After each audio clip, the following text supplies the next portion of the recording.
अस्सलाम वालेकुम वरहमतुल्लाहि वबरकातुहू। मेरे प्यारे दोस्तों, आप देख रहे हैं अपना यूट्यूब चैनल मलिक वॉइस।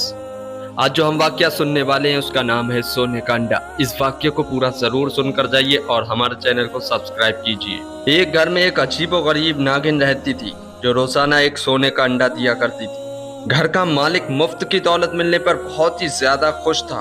उसने घर वालों को ये कह रखा था कि ये बात किसी को न बताएं। कई महीने तक ये सिलसिला यूं ही चलता रहा। एक दिन नागिन ने उनकी एक बकरी को डस लिया और देखते ही देखते बकरी मर गई। घर वालों को बड़ा गुस्सा आया और वो नागिन को मारने के लिए ढूंढने लगे, लेकिन उस शख्स ने यह कहकर उन्हें रोक दिया कि हमें नागिन से मिलने वाला सोने का अंडा बकरी की कीमत से कहीं ज्यादा है, इसीलिए तुम्हें परेशान होने की जरूरत नहीं है। कुछ अरसे के बाद नागिन ने उनके एक पालतू गधे को भी डस लिया और वो भी फौरन मर गया। वो लालची शख्स अब घबराने लगा और थोड़ी देर में दोबारा लालच के नशे में आ गया और कहने लगा, इसने आज हमारा दूसरा जानवर मार डाला है। खैर कोई बात नहीं, इसने किसी इंसान को तो अभी तक नुकसान नहीं पहुंचाया है। घर वाले फिर चुप हो गए। इसके बाद 2 साल तक नागिन ने किसी को नहीं डसा। घर वाले अपने जानवरों को भूल गए। अचानक एक दिन फिर नागिन ने उनके एक गुलाम को डस लिया। उस बेचारे ने मदद के लिए अपने मालिक को पुकारा, मगर इससे पहले कि मालिक उस तक पहुंचता, जहर की वजह से गुलाम भी मर गया। अब वो लालची शख्स परेशान होकर कहने लगा, इस नागिन का जहर तो बहुत ही ज्यादा खतरनाक है। इस नागिन ने जिसको भी अभी तक डसा है वो फौरन मर गया है। कहीं ये मेरे घर वालों में से किसी को ना डस ले और मेरे घर वालों को नुकसान ना पहुंचा दे। वो कई दिन इसी परेशानी में रहा, मगर सोने के अंडे की चमक दमक ने एक बार फिर उसकी आंखों पर पट्टी बांध दी और ये सोचकर खामोश हो गया, नागिन की वजह से हमें नुकसान हो रहा है, मगर उसने सोने के अंडे भी तो उससे मिल रहे हैं। फिर कुछ अरसे तक नागिन ने किसी को नहीं डसा, लेकिन उसके बाद नागिन ने अब उसके बेटे को डस लिया। फौरन डॉक्टर को बुलाया गया, लेकिन वो भी कुछ न कर सका और उसके बेटे ने तड़प तड़प कर अपनी जान दे दी। जवान बेटे की मौत पर मियाँ बीवी को बहुत ही ज्यादा गुस्सा आया और सदमा भी लगा।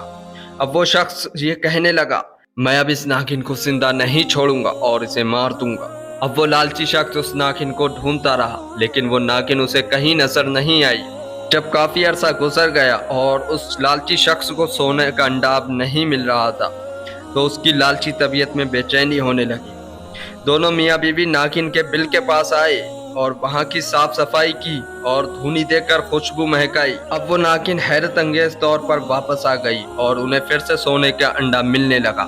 मालो दौलत के हिर्स ने उन्हें फिर से अंधा कर दिया और वो अपने बेटे और गुलाम की मौत को भूल गए। एक दिन नागिन ने उसकी जौसा यानी वाइफ को सोते हुए डस लिया। थोड़ी ही देर में उसने भी दम तोड़ दिया। अब वो लालची शख्स अकेला रह गया। उसने नागिन वाली बात अपने भाइयों और दोस्तों को बताई। उसके भाइयों और दोस्तों ने यह मशवरा दिया कि तुमने बहुत बड़ी गलती की है, अब भी वक्त है, संभल जाओ और जितनी जल्दी हो सके उस खतरनाक नागिन को मार डालो। अपने घर आकर वो शख्स नागिन को मारने के लिए उसको ढूंढता रहा, लेकिन नागिन उसको फिर नजर नहीं आई। अब वो उस नागिन के बिल के पास जाकर मौके में बैठ गया कि जैसे ही नागिन बाहर निकलेगी या इसके अंदर जाएगी, मैं इस नागिन को मार दूंगा। लेकिन वो क्या देखता है कि नागिन के बिल के पास एक चमकदार मोती पड़ा है। उसकी तबीयत फिर से मचलने लगी और हिर्स ने फिर से उसे अंधा कर दिया। उसने वो मोती उठा लिया। दौलत के नशे में वो अपने जवान बेटे और बीवी की मौत को फिर से भूल गया और वो कहने लगा, वक्त तबीयतों को बदल देता है। हो सकता है उस नागिन की तबीयत भी बदल गई हो कि जिस तरह उसने सोने के अंडे के बजाय अब मोती देने लगी है, इसी तरह उसका जहर भी खत्म हो गया होगा। अब मुझे उससे कोई खतरा नहीं। ये सोचकर उसने नागिन को मारने का इरादा खत्म कर दिया।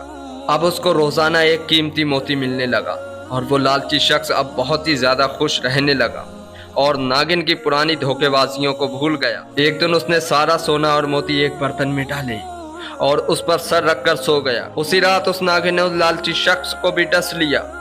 जब उसकी चीखें बुलंद हुई तो आसपास के लोग वहां पहुंच गए और उससे कहने लगे, तुमने उसे मारने में सुस्ती और लालच में आकर अपनी जान पर लगा दी। लालची शख्स शर्म के मारे कुछ ना बोल सका। उसने सोने से भरा हुआ बर्तन अपने रिश्तेदारों और दोस्तों को देते हुए कहा, आज के दिन मेरे नजदीक इस माल की कोई कीमत नहीं, क्योंकि अब ये दूसरों का हो जाएगा। और मैं खाली हाथ इस दुनिया से चला जाऊंगा।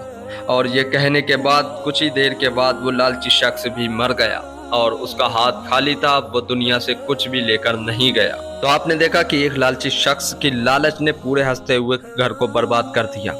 ये माल का लालच बहुत बुरा होता है। इस लालच में आकर कोई ऐसा फैसला ना ले जिससे हमें ही नुकसान हो। अल्लाह तबारक व तआला ने हमारी किस्मत में जितना लिखा है हमें उतना ही मिलना है, और इस दुनिया से जाने के बाद वो माल और दौलत सारी बेकार हो जाएगी, वो इसी दुनिया में रहेगी, हमारे साथ कब्र में नहीं जाएगी। इसीलिए माल और दौलत के हिर्स ना करें, लालच ना करें।